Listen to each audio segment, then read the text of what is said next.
ಮೂರ್ತಿ ವಿವಾದ ವಿಶೇಷ ಮತ್ತೆ ಚರ್ಚೆ ಮಾಡ್ತಾ ಇದ್ವಿ. GR ಅವರು ಒಂದು ಚರ್ಚೆ ಮಾಡ್ತಾ ಇದ್ವಿ. ಅನಂತಮೂರ್ತಿ ಅವರು ಹೇಳ್ತಾ ಇದ್ದಾರೆ, ನಾನು ಬರೆದಿದ್ದು ಆಗಿನ ಸಂದರ್ಭ ನಾನು ಬಾಲಕನಾಗಿದ್ದಾಗ, ಈಗ ಅದನ್ನು ಯಾಕೆ ಅವರು ಕಲಬುರಗಿ ಅದನ್ನು ಕೋಟ್ ಮಾಡಿ ಅದನ್ನು ಬಳಕೆ ಮಾಡಿಕೊಂಡ್ರು, ಆಮೇಲೆ ನಾನು ಅವರು ವಿರುದ್ಧವಾಗಿ ಮಾತಾಡಿದ್ದೀನಿ ಅಂತ ಹೇಳ್ತಾ ಇದ್ದಾರೆ. ಕಾಂಟ್ರವರ್ಸಿ ಕಲಬುರಗಿಯಿಂದ ಅನಂತಮೂರ್ತಿ ಶಿಫ್ಟ್ ಮಾಡಿದ್ದಾರೆ. ಸೊ ವಿಶೇಷ ಚರ್ಚೆ ಎಲ್ಲಿಂದ ಎಲ್ಲಿ ಹೋಗ್ತಾ ಇದೆ ಅನ್ನೋದೇ ಭಾಳ ಕನ್ಫ್ಯೂಸ್ ಆಗ್ತದೆ ನನಗೆ. ಅನಂತಮೂರ್ತಿಯವ್ರನ್ನಾಗಲಿ ಕಲಬುರಗಿಯವ್ರನ್ನಾಗಲಿ ಸಮರ್ಥನೆ ಮಾಡೋ ಅಗತ್ಯ ಇಲ್ಲ, ವಿರೋಧ ಮಾಡೋ ಅಗತ್ಯವೂ ಇಲ್ಲ. ನಾನು ಹೇಳಬೇಕಂತಿರೋದೇನೆಂದರೆ, ಅಸಂಬದ್ಧ ಪ್ರಲಾಪಗಳು ನಮ್ಮ ಮಧ್ಯೆ ಬೇಕಾದಷ್ಟು ಬಂದಾಗ ನಾವು ಘಾಸಿಗೊಳ್ಳಬೇಕಾದಂಥದ್ದೇನೂ ಇಲ್ಲ ಅಂತ. ನೋವಾಗತ್ತೆ ನನಗೆ ಅಂತಂದರೆ, ನನಗನ್ಸುತ್ತೆ ನೋವಾಗೋದಕ್ಕೆ ನೂರಾರು ಬೇರೆ ಸಂದರ್ಭಗಳಿವೆ ನಮ್ಮ ದೇಶದಲ್ಲಿ. 1.5 ವರ್ಷದ ಮಗುನ ಯಾವನೋ ಒಬ್ಬ ನಿಧಿಗೋಸ್ಕರ ಕೊಲ್ತಾನೆ ಅಂದರೆ ನನಗೆ ನೋವಾಗುತ್ತೆ. ದಿನಕ್ಕೆ 5 ಮಹಿಳೆಯರ ಮೇಲೆ ಅತ್ಯಾಚಾರ ಆಗುತ್ತೆ ಅಂದರೆ ನೋವಾಗುತ್ತೆ. ಅಂಥದ್ರ ಬಗ್ಗೆ ತಲೆ ಕೆಡಿಸ್ಕೊಳ್ಳೋದು ಬಿಟ್ಟು ಯಾರೋ ಏನೋ ಬುದ್ಧಿ ಇಲ್ಲದ ಮಾತನಾಡ್ತಾನೆ ಅಂಥೇಳಿ ಇಡೀ ರಾಜ್ಯ ಈ ರೀತಿಯಲ್ಲಿ ಚರ್ಚೆ ಮಾಡೋದಕ್ಕೆ ಅಗತ್ಯ ಇಲ್ಲ. ನಾನು ಹೇಳಿ ಬುದ್ಧಿಜೀವಿಗಳು ತಾನೆ ಅಂತ ನೋಡಿ, ಯಾರಿಗೆ ಪ್ರಜ್ಞೆ ಇದೆ ಅವರೇ ಮಾತಾಡ್ತಾ ಇದ್ದಾರೆ ಅನ್ನೋದೇ ಪ್ರಶ್ನೆ ಆಗಿರೋದು. ಈಗ ಸಾಧಾರಣದವ್ರು ಮಾತಾಡಿದ್ರೆ ದೊಡ್ಡ ವಿಷಯ ಇರಲಿಲ್ಲ. ಅವ್ರು ಮಾತಾಡ್ತೀವಿ ಮಧ್ಯದಲ್ಲಿ ಮಾತಾಡಿ. ನಾನು ಹೇಳಬೇಕಂತಿರೋದು ಇಷ್ಟೇ, ಏನೋ ಭಾಗ್ಯ ದೊರಕಿಸ್ಕೋಬಹುದು ಅಂತಕ್ಕಂಥ ಮಿಥ್ಯಾ ಕಲ್ಪನೆಯಿಂದ ಶೋಷಕ ಸಂಪ್ರದಾಯಗಳಿಗೆ ತಲೆಬಾಗತಕ್ಕಂಥದ್ದು ಸನ್ನಿವೇಶ ಇದೆ ನಮ್ಮ ದೇಶದಲ್ಲಿ. ಅದನ್ನು ನಿರಾಕರಿಸೋದಕ್ಕೆ ಸಾಧ್ಯ ಇಲ್ಲ. ನಿಧಿ ಬೇಕು ಅಂಥೇಳಿ ಮಗುನ ಕೊಲ್ತಾನೆ ಅಂತಂದರೆ ಅದಕ್ಕಿಂತ ಅದು ಕೇವಲ ಮನೋವೈಕಲ್ಯ ಅಲ್ಲ, ಅದು ಅತ್ಯಂತ ಕ್ರೂರವಾದಂಥ ನಡತೆ. ಅದಕ್ಕೆ ಯಾವುದೋ ಒಂದು ಪ್ರೇರಣೆ ಇದೆಯಲ್ಲ, ಅದು ಮತಧರ್ಮದ ಕ್ಷೇತ್ರದಿಂದ ಬಂದಿದ್ದರೆ ಆ ಭಾಗವನ್ನು ನಾವು ಅಲ್ಲಿಂದ ತೊಡೆದು ಹಾಕಬೇಕು ಅಂತ ಅಷ್ಟೇ. ಈ ಮೂಢನಂಬಿಕೆ ಅನ್ನೋದ್ರ ಬದಲಾಗಿ ನೀವು ಹಾನಿಕಾರಕವಾದಂಥ ಕೆಲವು ಆಚರಣೆಗಳು ಅಂತ ಇಟ್ಕೊಳ್ಳಿ. ಅದು ಯಾವ ಧರ್ಮ ತಾನೇ ಅದನ್ನು ಸಮರ್ಥನೆ ಮಾಡಬೇಕಾದಂಥ ಅನಿವಾರ್ಯತೆ ಇದೆ? ಯಾರಿಗೂ ಇಲ್ಲ. ಅದರಿಂದ ಚರ್ಚೆ ಇರಬೇಕಾಗಿದ್ದಂಥದ್ದು ಇಂಥ ಹಾನಿಕಾರಕ ಆಚರಣೆಗಳನ್ನು ನಾವು ರೂಢಿಯಲ್ಲಿ ಬಿಟ್ಟುಕೊಡ್ಬೇಕಾ. ಕಬ್ಬೇಡಿಯವರಾಗಲಿ ಸಂತೋಷ್ ಗುರೂಜಿ ಅವರಲ್ಲಿ ಮೂಢನಂಬಿಕೆಗಳು ನಿಷೇಧ ಮಾಡಿದ್ರೆ ಅದು ಯಾರ್ದು ಇರೋದಿಲ್ಲ. ನಂಬಿಕೆಗಳು ಅನ್ನುವಂಥದ್ದು ಅದು ಶತಮಾನಗಳಿದೆ. ದೇವರು, ನನ್ನಪ್ಪ, ತಂದೆ, ತಾಯಿ ಎಲ್ಲವೂ ಕೂಡ ನಂಬಿಕೆಗಳಿವೆ. ನಂಬಿಕೆ ಸರಿಯೋ ತಪ್ಪು, ಆ ನಂಬಿಕೆ ಅನ್ನೋದು ಇರೋವಾಗ ಆ ನಂಬಿಕೆಗೆ ಪರ್ಯಾಯವಾದಂಥ ನಂಬಿಕೆ ನಾನು ಹೇಳ್ತೇನೆ. ಉದಾಹರಣೆ, ದೇವರಿದ್ದಾನೆ, ಎಲ್ಲ ಸೃಷ್ಟಿ ಮಾಡಿದ್ದಾನೆ, ಸರ್ವಶಕ್ತ, ಸರ್ವಾಂತರ್ಯಾಮಿ, ಸರ್ವಜ್ಞ ಇತ್ಯಾದಿ ಎಲ್ಲ ಅವನೇ ಸೃಷ್ಟಿ ಮಾಡಿದ್ನ. ಹೌದು, ಅದನ್ನು ಸೃಷ್ಟಿ ಮಾಡುವಾಗ ಅವನು ಎಲ್ಲಿ ನಿಂತಿದ್ದ ಅಂತ ಕೇಳಿದ್ರು. ಹೀಗೆ ಸುಮ್ಮನೆ ಚರ್ಚೆ ಮಾಡ್ಕೊಂಡು ಹೋಗ್ಬೋದು. ನಾನು ಉದಯನಾಚಾರ್ಯರ ಉದಯನಾಚಾರ್ಯರ ನ್ಯಾಯ ಕುಸುಮಾಂಜಲಿಯನ್ನು ಇಟ್ಕೊಳ್ಬೇಕಾದ್ರೂ ದೇವರ ಅಸ್ತಿತ್ವದ ಬಗ್ಗೆ ಚರ್ಚೆ ಮಾಡೋದಕ್ಕೆ ಸಾಧ್ಯ. ಆದರೆ ಅದೆಲ್ಲ ಪ್ರಸಂಗ. ಅದರಿಂದ ನನಗೆ ಇಲ್ಲ. ಯಾಕಂತಂದ್ರೆ ಅನೇಕರು ಹೇಳ್ತಾ ಬಂದಿದ್ದಾರೆ ಇವತ್ತು ವಚನಗಳಲ್ಲೂ ಕೂಡ, ಬಸವಣ್ಣನ ಕೂಡ. ಸೊ ಎಲ್ಲೂ ಕೂಡ ದೇವಸ್ಥಾನದ ಮೂರ್ತಿ ರೂಪ ಅವ್ರು ಹೇಳಲೇ ಇಲ್ಲ. ಅವರು ಎನ್ನ ಕಾಲೆ ಕಂಬ ದೇವ ದೇಗುಲ ಎನ್ನ ಶಿರ ಹೊನ್ನ ಕಳಸವೈ ಅಂತ ಹೇಳಿದ್ರು. ಹೌದು, ಈಗ ಬಡವನಿಗೆ ಗುಡಿ ಕಟ್ಟೋ ಶಕ್ತಿ ಇಲ್ಲ, ಶ್ರೀಮಂತ ಕಟ್ತಾನೆ ಅಂತ ಹೇಳಿದ್ರು. ವೇದ ಉಪನಿಷತ್ತಲ್ಲೂ ಸಹ ಎಲ್ಲೂ ಸಹ ವಿಗ್ರಹಾರಾಧನೆ ಹೇಳಲಿಲ್ಲ. ಹಾಗಂತೇಳಿ ಪಾಮರರಿಗೆ ಹೇಗೆ ದ್ವೈತ ಸಿದ್ಧಾಂತದಲ್ಲೂ ಕೂಡ ನಿರಾಕಾರ ಅಂತಾನೆ ಇದೆ. ಜ್ಞಾನ ಮಾರ್ಗದಿಂದ ಎಲ್ಲವನ್ನೂ ಗಳಿಸ್ಲಿಕ್ಕೆ ಆಗೋದಿಲ್ಲ. ಕೆಲವರಿಗೆ ಕಾನ್ಸಂಟ್ರೇಷನ್ ಬರಬೇಕಾದ್ರೆ ಭಗವಂತನ ಆ ಮೂರ್ತ ರೂಪವನ್ನು ತೋರಿಸ್ಬೇಕಾಗತ್ತೆ. ಅದರೊಳಗೆ ಸುಮ್ಮನೆ ಬಂದಿಲ್ಲ ಆಗಮಶಾಸ್ತ್ರ. ವೈಜ್ಞಾನಿಕ ನೆಲೆಗಟ್ಟಿನಲ್ಲೇ ಆಗಮಶಾಸ್ತ್ರ ಬಂದಿತ್ತು. ಅಲ್ಲಿ ಪ್ರಾಣ ಪ್ರತಿಷ್ಠೆ ಮಾಡೋದಕ್ಕೂ ವೈಜ್ಞಾನಿಕ ಹಿನ್ನೆಲೆಗಳಿದೆ. ಈಗ ನಾನು ಹೇಳೋದು ದೇವರಿದಾನ ಇಲ್ಲ ಅನ್ನುವಂಥ ಚರ್ಚೆ ಇಲ್ಲ, ಆ ವಿಷಯವೇ ಅಲ್ಲ. ಇಂತಹ ದೊಡ್ಡ ವ್ಯಕ್ತಿಗಳು ಅಂತ ಕರೆಸ್ಕೊಂಡಂಥವ್ರು ಇವರು ಓಪನ್ ಆಗಿ ಸಾರ್ವಜನಿಕವಾಗಿ ಇಂತಹ ಒಂದು ಅಸಂಬದ್ಧ ಪ್ರಲಾಪಗಳನ್ನು ಮಾಡಿದಾಗ ಹಿಂದೂಗಳ ಭಾವನೆಗೆ ಧಕ್ಕೆ ಆಗ್ತಾ ಇದೆಯಲ್ಲ, ಅಷ್ಟನ್ನೇ ನಾವು ಕೇಳ್ತಾ ಇರೋದು. ಕಲಬುರ್ಗಿ ಅವರು ಮಾತಾಡಿದ್ರ ಬಗ್ಗೆ ಹೇಳ್ತಾ ಇದ್ರೆ, ಅನಂತಮೂರ್ತಿ ಬರ್ಕೊಂಡಿದ್ರ ಬಗ್ಗೆ ಹೇಳ್ತಾ ಇದ್ದಾರೆ. ಈಗ ಯಾರಿಗೆ ಗೊತ್ತೇ ಇಲ್ಲ ಅದು ವಿಷಯ ಇಲ್ಲ. ಅನಂತಮೂರ್ತಿ ಅವರ ಪುಸ್ತಕವನ್ನು ನೋಡ್ಲಿಲ್ಲ. ಅನಂತಮೂರ್ತಿ ಪುಸ್ತಕ ಓದಿದ್ರು ಅವರೇ ನಿಮ್ಮ ಟಿವಿನಲ್ಲಿ ಇಂಥ ಹೇಳಿಕೆ ಕೊಟ್ಟರು, ಇಡೀ ಹಿಂದೂಗಳು ಯಾರೂ ತಲೆ ಕೆಡಿಸ್ಕೊಳ್ಳೋದು. ಯಾಕೆಂದ್ರೆ ಅನಂತಮೂರ್ತಿ ಅವರ ಇತ್ತೀಚಿನ ಭಾಷಣಗಳು, ಮಾತುಗಳು ಅಸಂಬದ್ಧ ಅನ್ನೋದು ಎಲ್ಲ ಕನ್ನಡಿಗರಿಗೆ ಗೊತ್ತಾಗಿದೆ. ಎಲ್ಲಿವರೆಗೆ ಅಸಂಬದ್ಧ ಅಂತಂದ್ರೆ, ಈಗ ನಿಮ್ಮ ಟಿವಿನಲ್ಲಿ ಒಂದು ಮಾತು ಹೇಳಿದ್ರೆ ಅಂದ್ರೆ ಏನು, ಇಂತಹ ದರಿದ್ರ ನಾಡಲ್ಲಿ ನನಗೆ ಇರ್ಲಿಕ್ಕೆ ಮನ್ಸಿಲ್ಲ ಅಂತ. ನಾಚಿಕೆ ಆಗಲ್ಲೇನ್ರಿ ಇವ್ರಿಗೆ? ದರಿದ್ರ ನಾಡಲ್ ಅಂತ ಹೇಳಿಲ್ಲ. ಅಲ್ಲ, ದರಿದ್ರ ನಾಡಲ್ ಅಂತ ಹೇಳಿಲ್ಲ. ದರಿದ್ರ ನಾಡಲ್ಲ, ದರಿದ್ರ ರೊಟ್ಟಿಗೆ ಅಂತ ಈಗಲೇ ಹೇಳಿ. ದರಿದ್ರ ನಾಡಲ್ ಅಂತ ಹೇಳಿಲ್ಲ. ಭಾಷೆಯನ್ನ ಬಳಸುವಾಗ ಅಲಂಕಾರಿಕವಾದ ರೀತಿಯಲ್ಲಿ ನೋಡಿ, ಇದು ಸ್ವಲ್ಪ ದುರಂತ.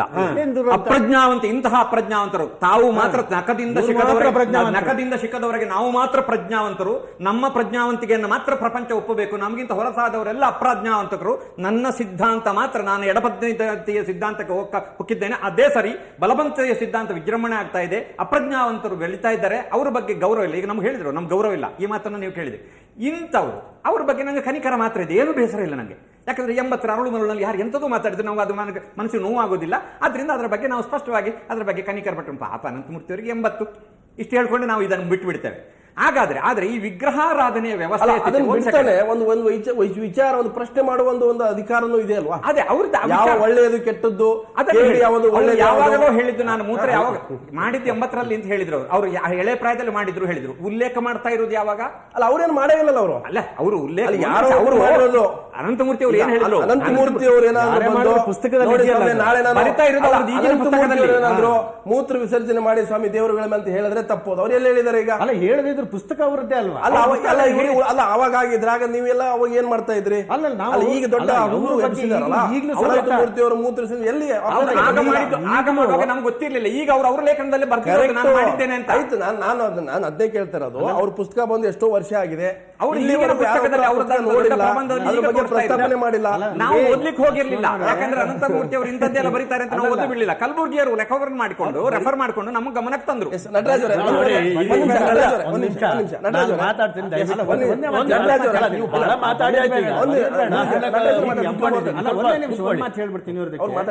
ಮಾತು ಬರೆಯುವುದು ಬೇಡ. 81ನೇ ವಯಸ್ಸಿನಲ್ಲಿ ಈಗ ಮೂತ್ರ ಮಾಡಬಹುದು ಅಂತ ಹೇಳಿದ್ರು ಯಾವ ಹಿಂದೂಗಳು ತಲೆ ಕೆಡಿಸ್ಕೊಂಡು ಅವ್ರು ಹೇಳಿದ್ರು ತಲೆ ಕೆಡಿಸಿದ್ರು ಅಂತ ಅದ್ರ ಬಗ್ಗೆ. ಆದ್ರೆ ವಿಚಾರ ಮತ್ತೆ ಒಂದು ಮಾತಾಡೋಣ. ಈಗ ವ್ಯಕ್ತಿಗತವಾಗಿ ಅನಂತಮೂರ್ತಿಯವರಾಗಲಿ ಅಥವಾ ಕಲಬುರ್ಗಿಯವರಾಗಲಿ ವ್ಯಕ್ತಿಗತವಾಗಿ ನಾವು ಟೀಕೆ ಮಾಡುವ ಅವಶ್ಯಕತೆ ಇಲ್ಲ.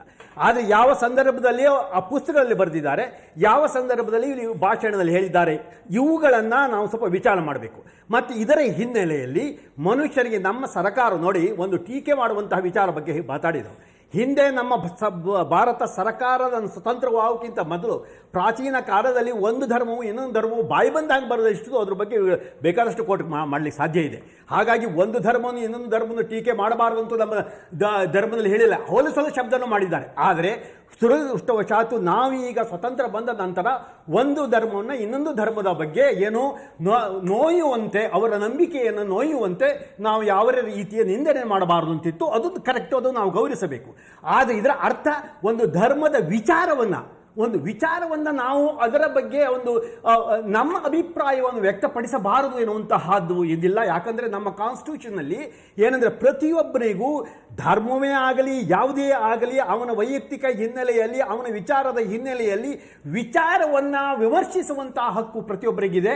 ಇಲ್ಲಿ ನಡೆದದ್ದು ಅದು ಹೇಳಬೇಕಂದ್ರೆ, ಆದರೆ ಉಪಯೋಗಿಸಿದಂತಹ ಭಾಷೆ ಒಂದು ಉಪಯೋಗಿಸಿದ ಅನೇಕ ಕೋಟಿ ಬರತಕ್ಕಂಥ ಶ್ರೀಮಂತ ದೇವರು ಬಗ್ಗೆ ಹೇಳ್ತೇನೆ. ಅದ್ರ ಬಗ್ಗೆ ನಾನು ಹೇಳ್ತೇನೆ. ನೋಡಿ, ನಾನು ಕೂಡ ಒಂದು ಕಾಲದಲ್ಲಿ ಪುರೋಹಿತನಾಗಿದ್ದೇನೆ, ಒಂದು ಜ್ಯೋತಿಷ್ಯನೂ ಆಗಿದ್ದೇನೆ. ನಮ್ಮಲ್ಲಿ ಅನೇಕ ಪೂಜೆ ಪುರಸ್ಕಾರ ಮಾಡಿದ್ದೇವೆ.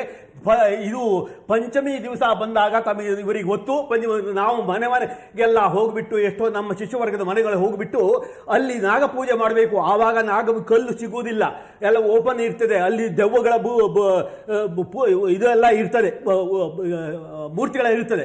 ಆಗ ನಾವು ಹುಡುಕ್ಬಿಟ್ಟು ಅಲ್ಲಿ ಮಾಡಬೇಕು. ಆವಾಗ ಅದರ ಮೇಲೆ ಮಲ ವಿಸರ್ಜನೆಯನ್ನ ಮತ್ತು ಈ ನಾಯಿಗಳು, ಹೊಸಗಳು, ಕೋತಿಗಳು ಎಲ್ಲ ಮಾಡಿರ್ತವೆ.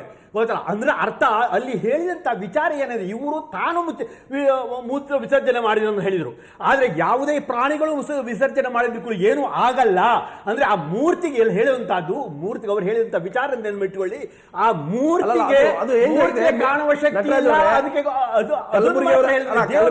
ಕಲಬುರ್ಗಿ ಅವರು ಕೋಟ್ ಮಾಡಿದ ಅನಂತಮೂರ್ತಿ ಪುಸ್ತಕದ ಕೋಟ್ ಮಾಡಿದ ಹೇಗಿದೆ ಅಂದ್ರೆ, ಕಲಬುರ್ಗಿ ಅವರು ಹೇಳ್ಬಿಟ್ರು ಹತ್ರ ಒಂದು, ಮತ್ತೆ ಕಲಬುರ್ಗಿ ವಾಪಸ್ ನಾನು ಹೇಳಿಲ್ಲ, ಅನಂತಮೂರ್ತಿ ಅವರು ಬರ್ದಿದ್ದು ತಪ್ಪು ಅಂತ ಹೇಳಿದೀನಿ ಅಂತ ಹೇಳಿದ್ರು. ತಪ್ಪು ಅಂತ ಅಲ್ಲಿ ಹೇಳಿಲ್ಲ. ವಿಷಯನೇ ಇವತ್ತು ತಪ್ಪು ಅಂತಲ್ಲ ಅವ್ರು ಹೇಳ್ತಾ ಇರೋದು. ಇವತ್ತು ಹೇಳಿದ್ರು ಇವತ್ತು ಹೇಳಿದ್ರು ನಾವು ಯಾಕೆ ನಮ್ಮ ಚರ್ಚೆಯಲ್ಲಿ ಹೇಳಿದ್ರು. ಈಗ ಈ ಸುವರ್ಣ ಅವರು ಹೇಳಿದ್ರು. ಅಲ್ಲ ನನಗೆ ಒಂದೇನಾಗಿದೆ, ಕಲಬುರಗಿ ಅವರು ಭಯ ಬಿದ್ದು ಹೋಗ್ಬಿಟ್ಟಿದ್ದಾರೆ. ಅವ್ರಿಗೆ ಏನು Correct. ಅವ್ರು ಬಹಳ ಭಯ ಬಿದ್ದಿದ್ದಾರೆ. ತಪ್ಪು ನಿಜ ಹೇಳ್ಬೇಕಾದ್ರೆ ಅವ್ರಿಗೇನು ಅಧಿಕಾರ ಇಲ್ಲ, ನಿಜವಾಗಿ ಹೇಳ್ಬೇಕಾದ್ರೆ. ಕಲಬುರಗಿ ಅವರು ಧೈರ್ಯ ಇಲ್ಲ ಅಂತ ಅನ್ಸುತ್ತೆ ನನಗೆ. ಧೈರ್ಯ ಬಹಳ ಭಯ ನನಗೂ ಹಾಗೆ ಅನ್ಸುತ್ತೆ. ಬಹಳ ಭಯ ಬಿದ್ದಿದ್ದಾರೆ. ಭಯ ಬಿದ್ದಿದ್ದಾರೆ. ಅವ್ರು ಅಷ್ಟು ದೊಡ್ಡ ಸಂಶೋಧಕರು. ಅಲ್ಲ, ಭಯ ಎಷ್ಟು ಬಿದ್ದಿದ್ದಾರೆ ನಿಜ. ಸರ್. ಅಲ್ಲೆಲ್ಲ ಆ ಪ್ರದರ್ಶನಗಳು ಪ್ರತಿಭಟನೆಗಳು ನಡೀತಾ ಇದ್ದಾಗ ಅಲ್ಲ, ನಾನು ಈ ಹೇಳೋದು- ಏಜ್ ನಲ್ಲಿ ಅವರಿಗೆ 78 ಎಷ್ಟು ವರ್ಷ ಆಯ್ತು. ನಾನು ಯಾರು ಭಯ ಬೀಳಿಲ್ಲ, ಸ್ವಾಭಾವಿಕ. ಕಬ್ಬೇಡಿ ಅವರೇ, ಯಾವುದು ಚರ್ಚೆಗೆ ಬರ್ಬೇಕಾಗಿತ್ತು ಬರ್ಲಿಲ್ಲ ಅದು. ಅದನ್ನ ಮದುವೆ ಮಾಡಿದ ಯಾವುದೋ ಒಂದು ಡಿಬೇಟ್ ಮಾಡಿದ್ರು ಅಂತ. ಶಬ್ದವನ್ನು ಇಟ್ಕೊಂಡು ಇವತ್ತು ಚರ್ಚೆ ನಡೀತಾ ಕಬ್ಬೇಡಿ ಇದೆ. ಅವರೇ, ವಿಚಾರ ಇಟ್ಕೊಂಡಲ್ಲ. ಎಲ್ಲ ಸ್ವಾರಸ್ಯ ಕಬ್ಬೇಡಿ ಇರುತ್ತೆ. ಅವರೇ, ನಮ್ಮ ತಂದೆನೂ ಕೂಡ ಆಂಜನೇಯನ ಪೂಜಾರಿ, ನಾನು ಪೂಜಾರಿ ಮಗನೇ. ಬಟ್ ನನ್ನ ನಮ್ಮ ಊರಲ್ಲೇ ಒಂದು ಭೋಗಲಿಂಗೇಶ್ವರ ದೇವಸ್ಥಾನ ಇದೆ. ಅದು ತುಂಬಾ ಹಳೇ ದೇವಸ್ಥಾನ, ಬಹಳ ಪುರಾತನ ದೇವಸ್ಥಾನ. ಅದು ಬಹಳ ಏನೋ ಶೈಶಾವಸ್ಥೆಯಲ್ಲಿದ್ದ ಸಂದರ್ಭದಲ್ಲೂ ಕೂಡ ನಾಯಿಗಳು ಬಂದು ಉಚ್ಚಿ ಹೋಯ್ತಿದ್ದು. ನಾಯಿಗಳು ಗೊತ್ತಿಲ್ಲ, ಮನುಷ್ಯರು ಬೇರೆ, ಆ ಪ್ರಾಣಿಗಳು ಬೇರೆ. ಪ್ರಾಣಿ ದೇವರು ಅಂತ ನಾವು ಕನ್ಸಿಡರ್ ಮಾಡೋದು. ಸೊ ಆ ನಂತರ ಆ ದೇವಸ್ಥಾನ ದೊಡ್ಡದಾಗಿ ಬಹಳ ವ್ಯವಸ್ಥಿತವಾಗಿ ಪೂಜೆ ಮಾಡ್ತಾರೆ. ಸೊ ಅದು ದೇವರು ಅನ್ನುವಂಥದ್ದು ನಿರಾಕಾರ, ನಮಗೆ ಅದು ಆಕಾರದಲ್ಲಿ ಇಲ್ಲ ನಾವು. ಸೊ ನಿರಾಕಾರ ದೇವರು ಇರುವಾಗ ನಮ್ಮಲ್ಲಿ 36,000 ಕೋಟಿ ದೇವಗಳನ್ನು ಹೇಗೆ ಸಾಕೋದು ಅಂತ ನಮಗೆ ಪ್ರಶ್ನೆ ಈಗ. ಒಂದು ಅರ್ಧ ಸೆಕೆಂಡ್ ತಗೊಳ್ತೇನೆ, ಹೆಚ್ಚು ತಗೊಳ್ಳೋದಿಲ್ಲ. ನೋಡಿ, ನನ್ನ ತಂದೆ ತಾಯಿ ನಾನು ದೇವರು ಅಂತ ತಿಳ್ಕೊಳ್ತೇನೆ. ಅವರ ಫೋಟೋವನ್ನು ಹಾಕ್ತೀನಿ. ಇಲ್ಲೀಗ ನನಗೆ ಆ ಫೋಟೋವು ಭಕ್ತಿ ಪೂರ್ವಕವಾಗಿ ನನಗೆ ತಂದೆ ದೇವರು ಆದ್ರೆ ಬೇರೆಯವರಿಗಲ್ಲ. ಹಿಂದೂ ಧರ್ಮದ ದೇವರು ಎರಡನೇದಾಗಿ ಕೈ ಮುಗಿಯೋದು ಅದನ್ನ ಅವರಿಗೆ ಆ ಫೋಟೋವು ನನ್ನ ತಾಯಿಯಲ್ಲ, ತಂದೆಯಲ್ಲ, ಅಥವಾ ನನಗೆ ಅದು ಕಾಪಿ ಮಾಡಿ ಕೊಡೋದ್ರ ಆ ಫೋಟೋ ಕಾಪಿ ಮಾಡಿ ಕೊಡೋದಿಲ್ಲ. ಫೋಟೋವು ನನಗೆ ಮಾತ್ರ, ಅದು ನನ್ನ ಸೂಚಕವು ಯಾವುದು ಅಲ್ಲ. ಕಬ್ಬೇಡಿ ಅವರೇ, ಈ ಟೇಬಲ್ ಅನ್ನ ದೇವರು ಅಂತಂದ್ರೆ ನಂಗೆ ದೇವರು, ಇದು ಬರೀ ಟೇಬಲ್ ಅಂದ್ರೆ ಟೇಬಲ್ ಅಷ್ಟೇ ಅಲ್ವಾ? ಸರಿ, ಒಂದು ನಿಮಿಷ, ನಾನು ಇದಕ್ಕೊಂದು ಉತ್ತರ ಕೊಡ್ತೇನೆ. ನಾನು ವಿಗ್ರಹವೇ ದೇವರು ಅಂತ ನಾವು ಹೇಳುವುದಿಲ್ಲ. ವಿಗ್ರಹದಲ್ಲಿ ನನ್ನ ದೇವರು ಇದ್ದಾನೆ ಅಂತ ನಾವು ಕಲ್ಪಿಸ್ತೇವೆ.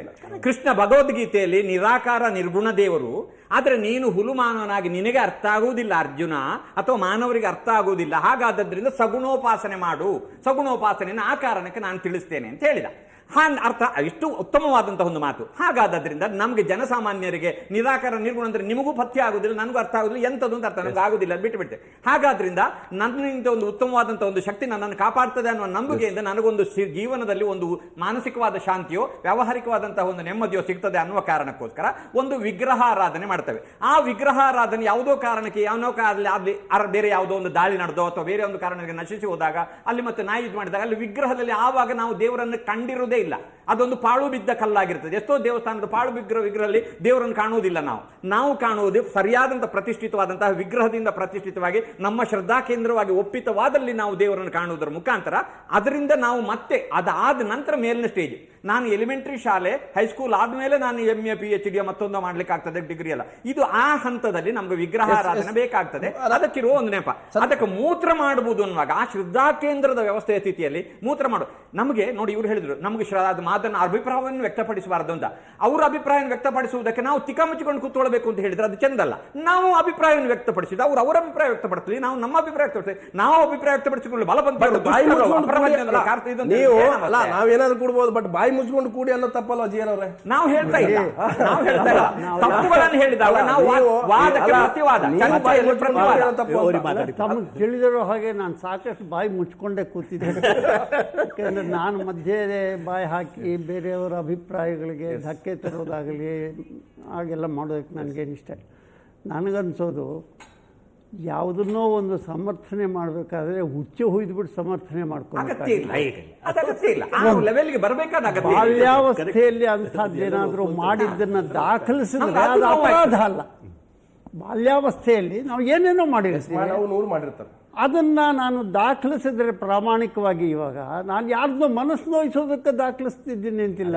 ನಾನು ಮಾಡಿರ್ತಕ್ಕಂಥ ಅದ್ರಲ್ಲಿ ಮೂರ್ಖತನ ಇರಬಹುದು, ಅಥವಾ ವಿಸ್ಮಯವನ್ನ ಯಾವ ರೀತಿಯಲ್ಲಿ ಭೇದಿಸಬೇಕು ಅಂತಕ್ಕಂಥ ಒಂದು ಇದು ಆಸ್ಥೆ ಇರಬಹುದು. ನನ್ನ ಅಪ್ಪನ ಹೊಟ್ಟೆ ಹೊರಳೆ ಎದ್ದು ಇದು ಮಾಡಿಕೊಂಡು ನಾನು ಹೊರ ಬಿಸಾಡಿದ ನಂತರ ನಾಯಿ ಮೂತ್ರ ಮಾಡಿದ್ರು ನನಗೆ ಅದು ಗಮನಕ್ಕೂ ಬರೋದಿಲ್ಲ, ತಲುಪಿಸ.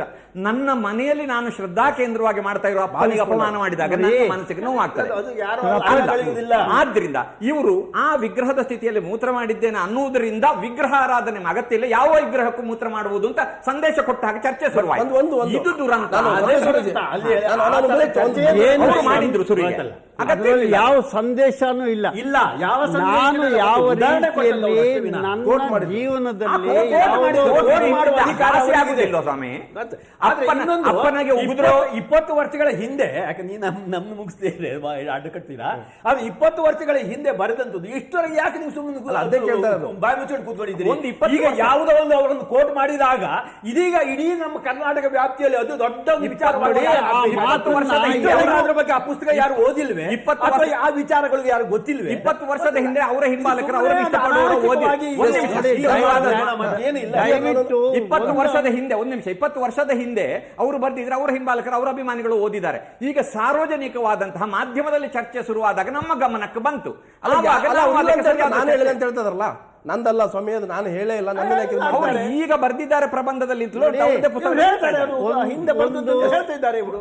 ಒಂದು ಸಾಹಿತ್ಯ ಕೃತಿಯನ್ನ ನಾವು ಅಭ್ಯಾಸ ಮಾಡುವಾಗ ಆತ ಯಾವ ರೀತಿಯಲ್ಲಿ ತನ್ನನ್ನು ಶೋಧನೆ ಮಾಡಿಕೊಳ್ಳೋ ಮಾರ್ಗದಲ್ಲಿ ಮುಂದುವರೆದಿದ್ದಾನೆ ಅನ್ನೋದನ್ನು ಹೇಳ್ತಾ ಇದ್ದಾರೆ. ಹಾಗೆಲ್ಲರೂ ಮಾಡಬೇಕು ಅಂತ ಹೇಳಿ ಉಪದೇಶ ಕೊಡ್ತಾ ಇರೋದು, ಸಂದೇಶ ಕೊಡ್ತಾ ಇರೋದು ನನಗೆ ನೋಡಿ, ನನಗೆ ಪ್ರಪಂಚ ಅನ್ನತಕ್ಕಂಥದ್ದು ಎಷ್ಟು ವಿಸ್ಮಯಕಾರಕವಾಗಿತ್ತು ಅಂತಂದ್ರೆ, ಏನಿದ್ರ ಹಿಂದೆ ಇರತಕ್ಕಂಥ ಅಗಾಧವಾದಂಥ ಶೋಧ ಅದು. ಅದನ್ನ ಶೋಧ ಮಾಡುವಾಗ ನಾನು ಇಂಥದ್ದೊಂದು ಮಾಡಿದ್ದೆ ಅಂತ ದಾಖಲಿಸ್ಬಿಟ್ರೆ ಅಥವಾ ನಾನು ಮಾಡಿದ ಸರಿ ಅಂತಲೂ ಯಾರು ಹೇಳ್ಕೊತಾ ಇಲ್ಲ.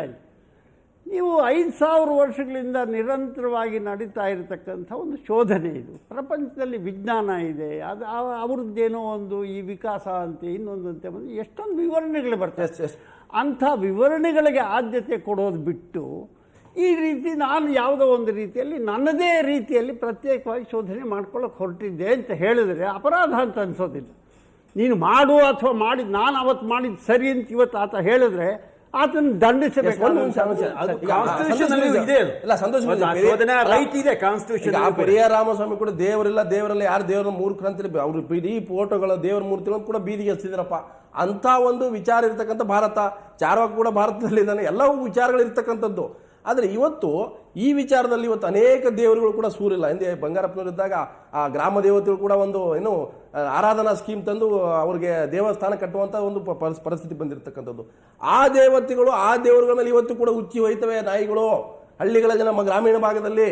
ಈಗ ನೋಡಿ, ಚರ ಪ್ರತಿಷ್ಠೆ ಸ್ಥಿರ ಪ್ರತಿಷ್ಠೆ ಅಂತ ಎರಡಿದೆ. ಅದು ನಂಬುವಂಥವ್ರು ನಂಬಲಿ, ಬಿಡೋರಂಥವ್ರು ಬಿಡಲಿ. ಆಸ್ತಿಕರಿಗೆ ಇದೆಲ್ಲವೂ ಬೇಕಾಗ್ತಕ್ಕಂಥದ್ದು.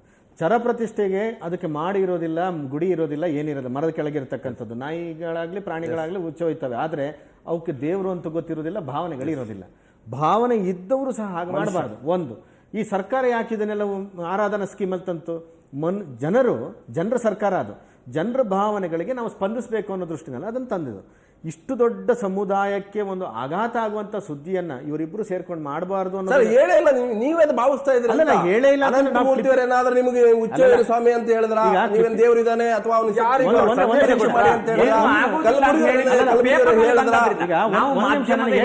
ಮಾಧ್ಯಮದ ಹೇಳಿಕೆ ನಮ್ಗೆ ಇಷ್ಟ. ನಾನು ಕ್ಲಿಯರ್ ಮಾಡ್ತೀನಿ. ಏನಂತಂದ್ರೆ, ಮಾಧ್ಯಮದಲ್ಲಿ ನಾವು ನಿನ್ನೆ ಕ್ಲಿಪ್ಪಿಂಗ್ಸ್ ನೋಡಿದ್ದೇವೆ. ಇವ್ರದ್ದು ಬಿಟ್ಬಿಡಿ, ನಾನು ನೋಡಿದೆ ಆ ಬೈಟ್ನ. ಅನಂತಮೂರ್ತಿ ಅವರು ಹೇಳಿದ್ರು ಶ್ರೀಮಂತ ಅಂತಾನೆ ಹೇಳಿದ್ರು. ನಾವು ಸಾಧಾರಣದವ್ರು ಹೆಂಗೋ ತಿಳ್ಕೊಳ್ತೀವಿ ಅನ್ನೋದನ್ನ ಬಿಟ್ಬಿಡೋಣ. ಕಲಬುರ್ಗಿ ಅಂತಹ ಒಂದು VC ಆದಂತವ್ರು, ಕರ್ನಾಟಕದ ಯೂನಿವರ್ಸಿಟಿ VC ಆದಂಥವ್ರು, ಅವ್ರು ಏನ್ ಹೇಳ್ತಾರೆ, ಇಲ್ಲಿ ಆ ದೈವದ ಕಲ್ಲುಗಳ ಮೇಲೆ ಮೂತ್ರ ಮಾಡಿದ್ರಿಂದ ಅದರಿಂದ ಯಾವುದು ಕಾಡ್ಲೂ ಇಲ್ಲ, ಏನೂ ಆಗಲಿಲ್ಲ. ಇದರ ಅರ್ಥ ಏನಂತಂದ್ರೆ, ಕಲಬುರ್ಗಿಯವರು ಅವರು ಹೇಳಿಲ್ಲ ಅಂತ ಇವತ್ತು ಹೇಳಿದ್ರು. ಅವ್ರು ಏನು ಹೇಳಿದ್ರು, ಇದರ ಅರ್ಥ ಏನಂತಂದ್ರೆ, ಕೋಟಿಗಟ್ಟಲೆ ಹುಂಡಿ ತುಂಬತಕ್ಕಂತಹ ದೇವಸ್ಥಾನದಲ್ಲಿರುವ ಗುಡಿಗಳಲ್ಲಿರ್ತಕ್ಕಂಥ ಕಲ್ಲುಗಳು ವಿಗ್ರಹಕ್ಕೂ ಮೂತ್ರ ಮಾಡಿದ್ರು ಏನು ತೊಂದರೆ ಇಲ್ಲ ಅನ್ನುವಂಥ ಭಾವನೆ ಅಂದಂಗಾಯ್ತು ಅಂತ ಇವ್ರ ಮೇಲೆ ಹಾಕಿದ್ರು. ಅಂದ್ರೆ ಅರ್ಥ ಏನು? ಅಷ್ಟು ದೊಡ್ಡ ವ್ಯಕ್ತಿಯನ್ನೇ ಬದಲಾಯಿಸ್ತಕ್ಕಂಥ ಒಂದು ಸಾಲುಗಳು ಇವ್ರದ್ದು ಪುಸ್ತಕದಲ್ಲಿ ಇದೆ ಅಂತಂದ್ರೆ, ಒಂದು ಸಾರ್ವಜನಿಕವಾಗಿ ಆ ಪುಸ್ತಕ ಹೋಗ್ತದೆ ಅಂತಂದ್ರೆ ಅದೊಂದು ಮಾಧ್ಯಮನೇ. ಅಂದ್ರೆ 20 ವರ್ಷ ಆದ್ಮೇಲೆ ಆ ಕೋಟ್ ಯೂಸ್ ಮಾಡ್ಕೊಂತದಂತ ಆಯ್ತಲ್ಲ. 20 ವರ್ಷದೊಳಗೆ ಹಿಂದೆ ಜ್ಞಾನಪೀಠ ಪ್ರಶಸ್ತಿ ಬಂದಾಗ ಅವಾಗ ಬಂದದ್ದು ಯಾವಾಗ ಅವರಿಗೆ? ಈಗ 20 ವರ್ಷದ ಹಿಂದೆ ಇಂಥದ್ದೇ ಎಲ್ಲ ಹೇಳಿಕೆ ಹೇಳಿದ್ರಲ್ಲ, ಅವ್ರು ಜ್ಞಾನಪೀಠ ಪ್ರಶಸ್ತಿ ಇಂತಹ ಹೇಳಿಕೆಗಳನ್ನೆಲ್ಲ ಮಾಡಬಹುದೇ ಅಥವಾ ಆವಾಗ ಅದಕ್ಕೆ ಕ್ಷಮಾರ್ಹ ಆಗಿ ಬಿಡುತ್ತದೋ? ನಾವು ಒಂದು ಹಂತಕ್ಕೆ ಸಾರ್ವಜನಿಕವಾಗಿ ನಾವು ಮಹಾಪ್ರಜ್ಞಾವಂತರು, ನಖದಿಂದ ಶಿಖದವರೆಗೆ ನಾವು ಮಹಾಪ್ರಜ್ಞಾವಂತರು ಅಂತ ಆದ್ಮೇಲೆ ಪ್ರತಿಯೊಂದು ವಿಷಯದಲ್ಲಿ ಆಡುವಾಗ ಸಾರ್ವಜನಿಕ ಭಾವನೆಗಳಿಗೂ ತೊಂದರೆ ಆಗದಂತೆ, ಸಮಾಜಕ್ಕೆ ಒಂದು ಮಾಡುವಂತೆ, ಮಾಡ್ತೇನೆ ಹೇಳುವುದನ್ನ ಬಹಳಷ್ಟು ಜನ ಧಾರ್ಮಿಕವಾಗಿ ಅಥವಾ ದೇವರ ಹೆಸರಲ್ಲಿ ಜ್ಯೋತಿಷ ಹೆಸರಲ್ಲಿ ಎಷ್ಟೋ ಮುಗ್ಧ ಜನರನ್ನು ದಾರಿ ತಪ್ಪಿಸ್ತಾರಪ್ಪ. ಅದು ಸಮಾಜಕ್ಕೆ ಅದನ್ನು ವಿರೋಧಿಸಬಾರದು ಅಂತ ಹೇಳಿ ಎಷ್ಟೋ ಜನ ಮಗುವನ್ನ ಬಲಿ ಕೊಡಿ ಅಂತ ಹೇಳುವವರು ಕೂಡ ಈ ತರದ ನಾಯಕರುಗಳೇ ವಿರೋಧ ಮಾಡಲಿಲ್ವಾ? ಮಾಧ್ಯಮದವರು ವಿರೋಧ ಮಾಡಿದಾಗ ನಾವು ಆಕ್ಷೇಪ ಮಾಡಿದ್ದೇವೆ, ಮಾಧ್ಯಮದವರು ವಿರೋಧ ಮಾಡಿದಾಗ ಆಕ್ಷೇಪ ಮಾಡಿದ್ದೇವೆ ನಾವು, ಅಥವಾ ಸಾರ್ವಜನಿಕರು ವಿರೋಧ ಮಾಡಿದಾಗ ಆಕ್ಷೇಪ ಮಾಡಿದ್ದೇವೆ. ಅದಕ್ಕೆ ವಿರೋಧ ಮಾಡಬಹುದು. ನಟರಾಜ್ ಅವರು, ನಾನು ಜೇರ್ ನಿಮ್ಮನ್ನ ಮಾತಾಡ್ತೀನಿ, ಇದು ಮೂಢನಂಬಿಕೆ ವಿಧೇಯಕವನ್ನ ಕತ್ತು ಹಿಸುಕುವ ಪ್ರಯತ್ನ, ಈ ರೀತಿ ಡಿವೇಟ್ ಮಾಡೋದು, ಆ ವಿಷಯ ತರೋದು, ಇನ್ನು ಪ್ರಮುಖ ಉದ್ದೇಶವನ್ನ ಬದಿಗಿಟ್ಟು ಇದನ್ನು ಕಿಲ್ ಮಾಡುವಂತ ಒಂದು ಪ್ರಯತ್ನ ನಡೀತಾ ಇದೆ. ಇದು ಪ್ರಯತ್ನ ಪ್ರಾರಂಭದಿಂದಲೇ ನಡೀತಿದೆ. ಸಾಧಾರಣ ಹೇಳಬೇಕಂದ್ರೆ ಅಕ್ಟೋಬರ್ ಅಲ್ಲಿ ಏನು ನಾವು ಒಂದು ಮೂಢನಂಬಿಕೆ ವಿಧೇಯಕ ತಂದಾಗ ಅದನ್ನ ಸಾರಾಸಗಟಾಗಿ ಅದನ್ನು ನೋಡದೆ, ಆ ವಿಧೇಯಕದಲ್ಲಿ ಏನಿದೆ ಅನ್ನು ನೋಡದೆ ಅದರ ವಿರುದ್ಧವಾಗಿ ಬಹಳಷ್ಟು ಪ್ರಚಾರಗಳನ್ನ ಸ್ವಹಿತಾಸಕ್ತಿಗಳು, ಸ್ವಹಿತ ಪಕ್ಷಗಳು ಸಾಕಷ್ಟು ಮಾಡಿಬಿಟ್ಟು ಅದು ಚರ್ಚೆಗೆ ಬಾರದಿದ್ದ ಹಾಗೆ ಮಾಡಿಬಿಟ್ಟಿದ್ದಾರೆ. ಆಕ್ಷೇಪ ಈಗ ಒಂದು ನಿಮಿಷಕ್ಕೆ ಆಕ್ಷೇಪ ನಂತರ ಮಾಡಿ, ಮುಗಿದ ನಂತರ ಮಾಡಿ. ಆದರೆ ಇವತ್ತೇನಾಗಿದೆ ಅಂದ್ರೆ ಈಗ ಪುನಃ ಆ ಒಂದು ವಿಧೇಯಕದಲ್ಲಿರುವಂತಹ 13 ವಿಚಾರಗಳನ್ನ ಈ ಮಹಾನುಭಾವರುಗಳು ಎಲ್ಲರೂ ಒಪ್ಪಿದ್ದಾರೆ. ಆದಷ್ಟು ಚರ್ಚೆ, ಸಾಕಷ್ಟು ಚರ್ಚೆ ಜೊತೆ ನಾನು ಮಾಡಿದ್ದೇನೆ. ಅವರು ಒಪ್ಪಿದ್ದಾರೆ. ನಾವು ಎತ್ತಿದ್ದೇ ಅಲ್ಲ, ನಿಮ್ ಜೊತೆ ಮಾತಾಡ್ಲಿಕ್ಕೆ ಬಿಡಿ. ನೀವು ಮಾತಾಡಿದ್ದೀರಿ ಆಗದಿಂದ, ಸುಳ್ಳು ಹೇಳ್ತೀರಿ, ಆಗದಿಂದ ನಮ್ಮ ನೀವು ಮಾತಾಡಿದ್ದೀರಿ. ಬಿಡಿ ಸ್ವಲ್ಪ. ಅಂತ ಸಂದರ್ಭದಲ್ಲಿ ಈಗ ಪುನಃ ನಾವೇನಂದ್ರೆ, ನಾವು ಯಾವುದೇ ಕೇವಲ ಈ ಒಂದು ಸಮಾಜದ ಹಿತದೃಷ್ಟಿಯಿಂದ ಹಾನಿಕಾರಕವಾದಂತಹ ಮೂಢನಂಬಿಕೆಗಳನ್ನ, ಕೇವಲ ಕೆಟ್ಟ ಮೂಢನಂಬಿಕೆಗಳನ್ನ, ಸಮಾಜಕ್ಕೆ ಹತವಾದಂತಹ ಮೂಢನಂಬಿಕೆಗಳನ್ನ ಪುನಃ ಪ್ರಯತ್ನ ಮಾಡುವಾಗ ಇದು ಪುನಃ ಈಗ ಮಾಡಲಾಗ್ತಾ ಇದೆ. ಇದಕ್ಕೊಂದು ಮಾತಾಡ್ತಾರೆ, ಇದಕ್ಕೆ ಆಕ್ಷೇಪ, ಒಂದು ನಿಮಿಷ, ಇದಕ್ಕೊಂದು ಆಕ್ಷೇಪ, ಒಂದು ಉತ್ತರ ಹೇಳಿದೆ. ಈ ಚರ್ಚೆಗಳನ್ನು ನಾವು ಇದು ಮಾಡುವುದಲ್ಲ, ಇವ್ರು ಯಾರು ಇದು ಮಾಡ್ತಾರೆ, ಇವರದಲ್ಲಿ ಕೆಲವಷ್ಟು ಹಿಂಬಾಲಕರು ಇರ್ತಾರೆ. ಈ ಹಿಂಬಾಲಕರು ಬೇಕು ಅಂತ ಅದ್ರಲ್ಲಿ ಒಂದು ಹಾವು ಬಿಡ್ತಾರೆ. ಈಗ ಇವತ್ತು ಮೂತ್ರದ ಬಿಟ್ಟರು ನೋಡಿ ಒಬ್ರು, ಇವ್ರು ಬಿಟ್ಟದ್ದು ಇದು ನಾವು ಆ ಪುಸ್ತಕದಲ್ಲಿ ಬಂದದ್ದು ಇಷ್ಟವರೆ 20 ವರ್ಷದಲ್ಲಿ ಮಾತಾಡಿದೇವಾ? ನಾವು ಮಾತನಾಡಲಿಲ್ಲ. ಅನಂತ ಮೂರ್ತಿಯವರ ವೈಯಕ್ತಿಕ ಸ್ವಾತಂತ್ರ್ಯ, ಅವ್ರು ಏನೋ ಅವ್ರದಲ್ಲಿ ಬರ್ಕೊಂಡಿದ್ದಾರೆ, ಅದನ್ನು ಮಾಧ್ಯಮದಲ್ಲಿ ತೆಗೆದುಕೊಂಡು ಈ ರೀತಿ ಉಂಟು ಅಂತ ಯಾರು ಬಿಟ್ಟದ್ದು? ನಾವ ಅಲ್ಲ, ಅವ್ರು ಬಿಡಿ. ಅಗತ್ಯ ಇದ್ದಿಲ್ಲ, ಅದ್ರ ಅಗತ್ಯ ಇರುವಂತ ವಿಚಾರ ಅದರೊಳಗೆ ಏನೂ ಇದ್ದಿಲ್ಲ.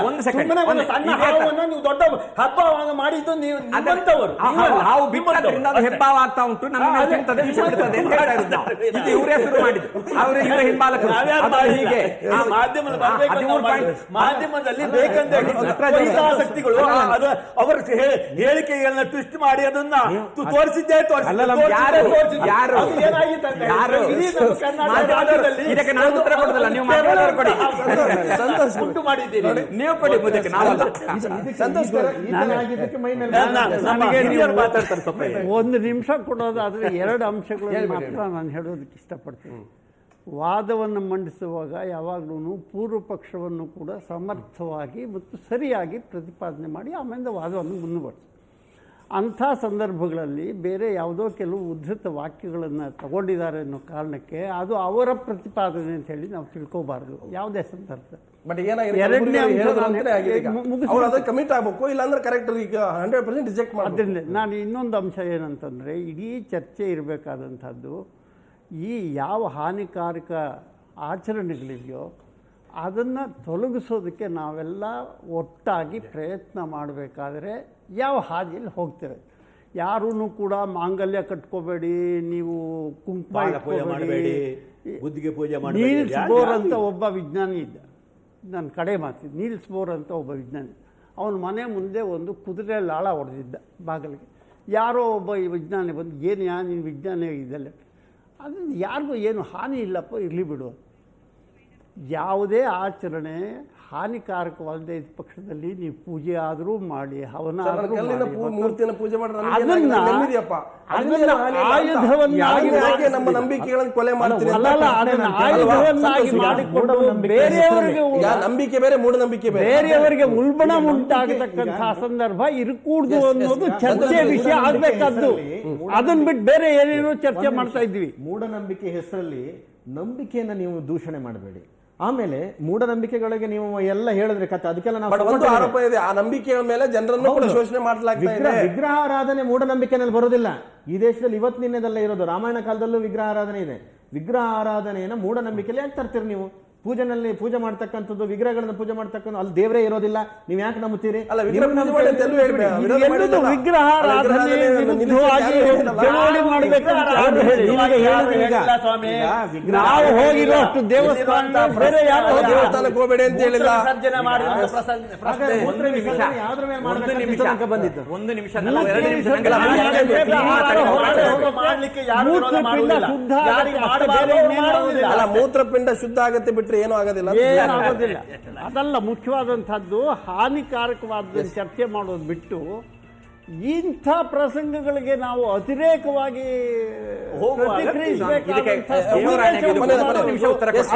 ಒಂದೇ ನಿಮಿಷ, ದೇವರಾಣೆಗೂ ಇದು ನಮ್ಮಿಂದ ಚರ್ಚೆ ಶುರುವಾಗುವುದಿಲ್ಲ. ಇವರು ನಾನು ಆಗಲೇ ಹೇಳಿದಂತೆ ಹಿಂಬಾಲಕರದಲ್ಲಿ ನೋಡಿ, ಜ್ಯೋತಿಷ್ಯ ಮೂಢನಂಬಿಕೆ, ಇವರು ಜ್ಯೋತಿಷ್ಯದಲ್ಲಿ ಇರುವಂತಹ ವ್ಯವಸ್ಥೆ ಅದನ್ನೊಂದು ಲೆಜಿಟಿಮೇಟ್ ಮಾಡಬೇಕು. ಒಂದು ಸೆಕೆಂಡ್ ಅದನ್ನು ಹೇಳ್ತಾ ಇರುವಾಗ ಇವ್ರದಂತ ಇವರು ಹೇಳಿಕೊಳ್ಳುತ್ತೆ. ಅರ್ಧ ಇವರು ಸಂಪೂರ್ಣ ಬುದ್ಧಿಜೀವಿಗಳು, ಅರ್ಧಂಬರ್ಧ ಬುದ್ಧಿಜೀವಿಗಳು ಏನ್ ಮಾಡ್ಕೊಳ್ತಾರೆ? ಜ್ಯೋತಿಷ್ಯ ನಿಷೇಧ ಮಾಡಬೇಕು, ವಿಗ್ರಹಾರಾಧನೆ ನಿಷೇಧ ಮಾಡಬೇಕು, ಮಾಂಗಲ್ಯಧಾರಣ ನಿಷೇಧ ಮಾಡಬೇಕು, ಹೀಗೆಲ್ಲ ಎಲ್ಲರೂ ವಿರೋಧ ಮಾಡೋದೇನು? ಇದು ಅಲ್ಲ, ಮನುಷ್ಯನ ಘನತೆಯನ್ನ, ಮನುಷ್ಯನ ಗೌರವವನ್ನ ಬಿಡಿ. ಅಲ್ಲ, ನಿಮ್ಮ ಸರಿಗೆಲ್ಲ ಎಂತೆಂತ ಮೌಂಡಿಗಳು ಜನರಿದ್ದಾರೆ. ಕೊಲೆ ಮಾಡುವವರು, ತಲೆಗುಂಡ ಕತ್ತರಿಸುವವರು ಎಲ್ಲ ಎಷ್ಟು ಜನ ಇಲ್ವೇ? ನಾವು ಕುಡಿಸ್ಕೊಳ್ತೇವೆ ಅವರನ್ನು. ನೀವು ಸುಧಾರಣೆ ಮಾಡಿ ಸಾಧ್ಯ ಐತೆ, ಸುಧಾರಣೆ ಮಾಡಿ ಮಾಡ್ಲಿಕ್ಕೆ ಬರ್ಬೋದು. ಧರ್ಮದ ಅವಿಭಾಜ್ಯ ಅಂಗ ಅಂತ ರೀತಿಯಲ್ಲಿ ಪ್ರತಿಪಾದನೆ ಮಾಡೋದಿದೆಯಲ್ಲ, ಅದು ಅತ್ಯಂತ ಕಳವಳಕರವಾದಂತಹದ್ದು, ಅಪಾಯಕರವಾದ. GR ಅವರೇ, ಪ್ರೊಫೆಸರ್ ನಟರಾಜ್, ಹಾಗೆ ಕಬೇಡಿ ಅವರೇ, ಹಾಗೆ ಸಂತೋಷ್ ಗುರೂಜಿ ಅವರೇ, ಸೊ ಭಿನ್ನವಾದಂತಹ ಚಿಂತನೆ ಇದ್ರೂ ಕೂಡ ಒಂದಂತೂ ಚರ್ಚೆ ಆಗಲೇಬೇಕು. ವಿಚಾರ ಯಾವುದು, ಅವಿಚಾರ ಯಾವುದು, ನಂಬಿಕೆ ಯಾವುದು, ಮೂಢನಂಬಿಕೆ ಯಾವುದು, ಭಕ್ತಿ ಯಾವುದು, ಭಯ ಯಾವುದು, ಮತ್ತೆ ನಂಬಿಕೆಯ ಜನರನ್ನು ಕೂಡ ಘಾಸಿ ಮಾಡದೇ ಇರತಕ್ಕಂಥದ್ದು ಕೂಡ ಒಂದು ಸ್ವಚ್ಛ ಸಮಾಜದ ಒಂದು ಸೂಚನೆ. ಯಾಕಂತಂದ್ರೆ ನಂಬಿಕಸ್ಥರನ್ನ ಘಾಸಿ ಮಾಡಿ ನಾವು ಬರೇ ಮೂಢನಂಬಿಕೆಯನ್ನು ಮಾತ್ರ ನಾವು ವಿರೋಧ ಮಾಡ್ತೀವಿ ಅನ್ನೋದು ಕೂಡ ಅಪಾಯಕಾರಿ ಆಗುತ್ತೆ. ಮತ್ತೆ ಯಾರು ಮೂಢನಂಬಿಕೆ ಪರವಾಗಿ ಮಾತಾಡ್ತಾ ಇದ್ದಾರೆ ಅವರೆಲ್ಲರೂ ಕೂಡ ಹಿಂದೂ ಧರ್ಮದ ವಿರೋಧಿಗಳು, ನಂಬಿಕೆ ವಿರೋಧಿಗಳು, ಹಿಂದೂ ಸಂಸ್ಕೃತಿ ವಿರೋಧಿಗಳು ಅಂತ ಹೇಳಿ ಕೆಲವು ಗುತ್ತಿಗೆ ಪಡೆದಂಥ ಕೆಲವು ನಾಯಕರು ಮಾತಾಡ್ತಾರಲ್ಲ, ಅದು ಕೂಡ ತಪ್ಪೆ. ಎರಡೂ ಕೂಡ ಅತಿರೇಕದ ನಂಬಿಕೆಗಳು ಹೋಗಬೇಕು. ಒಂದು ಸ್ವಸ್ಥ ಸಮಾಜ, ಒಂದು ಸ್ವಸ್ಥ ಏನಂತಂದ್ರೆ ಸಂಸ್ಕೃತಿ, ಆ ವಾತಾವರಣ ಸೃಷ್ಟಿಯಾಗಬೇಕು. ಆ ಕಾರಣಕ್ಕಾಗಿಯೇ ಎರಡೂ ಅಭಿಪ್ರಾಯಗಳು ಚರ್ಚೆ ಆಗಿದೆ. ತಮಗೆಲ್ಲರೂ ಕೂಡ ಧನ್ಯವಾದ. ಇದು ಇವತ್ತಿನ ವಿಶೇಷ ನೇರ ನಿರಂತರ ಸುದ್ದಿ ನೋಡ್ತಾರೆ ಸುವರ್ಣ ನ್ಯೂಸ್.